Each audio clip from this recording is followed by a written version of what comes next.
Hello, friends. Welcome into the Fun Astrology Podcast. Today is Tuesday, September 23rd, and we're sitting in the heart of eclipse season, the day after the fall equinox, and just 2 days past that powerful new moon eclipse at 29 degrees of Virgo.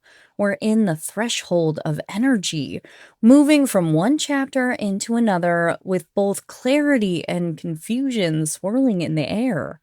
And the skies today give us one of the most fascinating pictures of this season, a grand air trine forming into a kite, with Neptune retrograde in Aries as the focal point.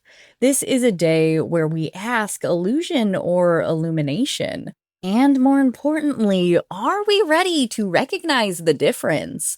Let's start with the grand air trine. The sun in Libra makes a smooth connection to Uranus in Gemini and Pluto in Aquarius. All three are in air signs, emphasizing mental flow, communication, perspective, and ideas. But here is the twist. Both Uranus and Pluto are in retrograde.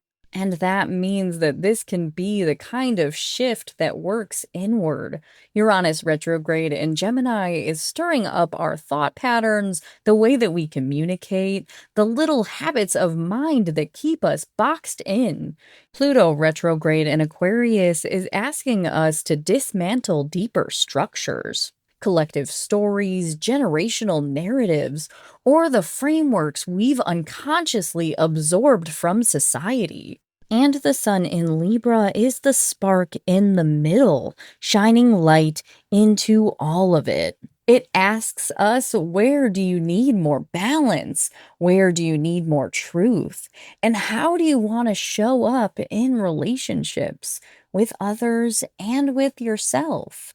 Now, when we add Neptune retrograde in Aries, the grand trine becomes a kite, and Neptune is the focal point, meaning all of this air energy, all of this mental activity is funneled towards Neptune's domain.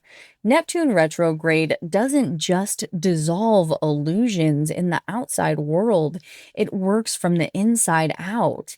It peels away the fog that we've been carrying internally. So today's clarity may come from something someone else does or an external event that shocks you awake.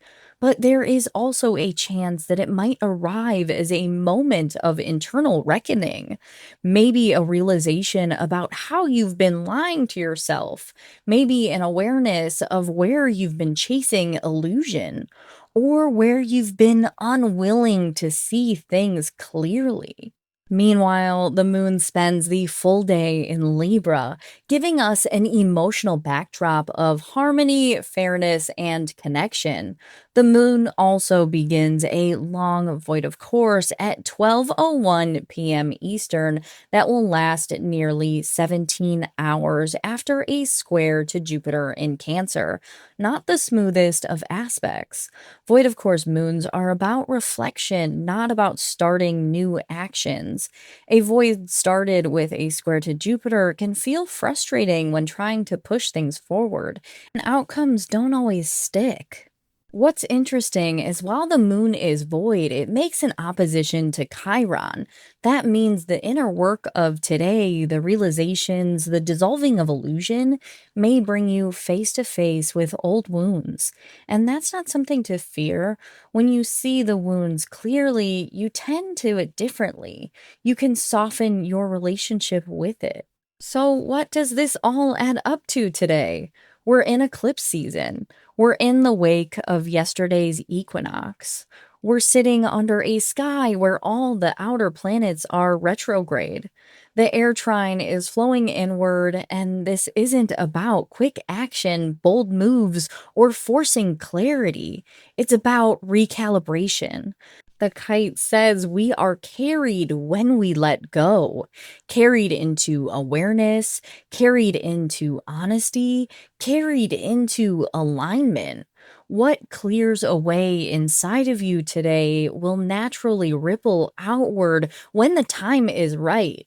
So, illumination or illusion? The answer may not come from what happens outside of you, but what shifts within.